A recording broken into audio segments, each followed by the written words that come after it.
Hello friend, कैसे हैं आप सभी लोग। तो यूट्यूब चैनल में आप सभी का स्वागत है।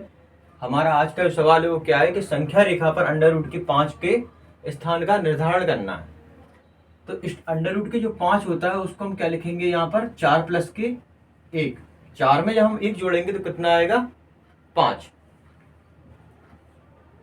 समझ में आई थी बात। तो अंडर रूट के 5 बराबर किसका स्क्वायर होगा, 2 का स्क्वायर प्लस के 1 का स्क्वायर। तो हम इसको क्या लिखेंगे कि के बराबर आधार मतलब ए का वर्ग प्लस 1 का वर्ग। इसको हम क्या लगा देंगे यहाँ पर, स्क्वायर।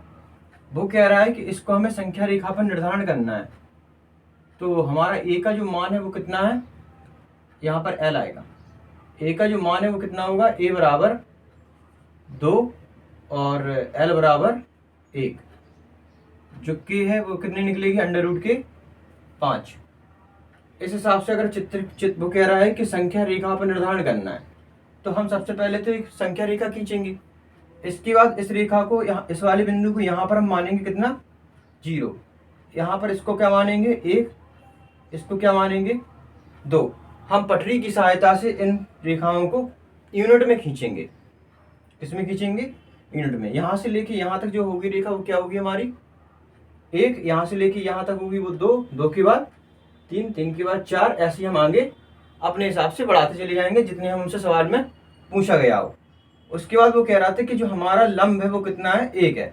तो हम क्या करेंगे कि 0 से लेके यहाँ तक जो रेखा खींचेंगे वो कितनी खींचेंगे, आधार हमारा कितना था, 2। यहाँ से 0 से लेके 1 को हम क्या मानेंगे, यहाँ पर आधार मतलब 1 यूनिट और 2 यूनिट। तो यहाँ से लेके यहाँ तक कितना यूनिट हो गया, 2। इसका 0 से लेके ये हमारा कितना हो गया, आधार 2।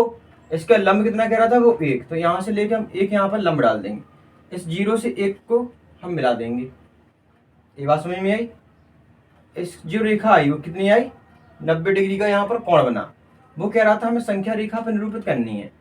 तो जो मान आएगा अंडर रूट के 5 वो किसके बीच में आएगा, 2 के और 3 के बीच में आएगा। तो जो रेखा पर जो कोण गिरेगा वो यहाँ पर कितने पे गिरेगा, इस प्रकार से हम नाप के यहाँ पर मिला देंगे।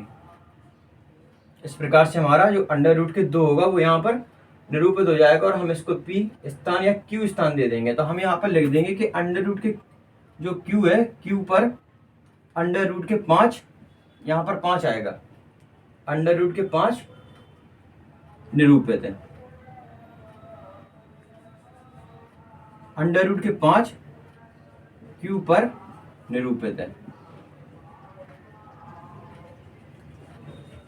या निर्धारण। समझ में आया।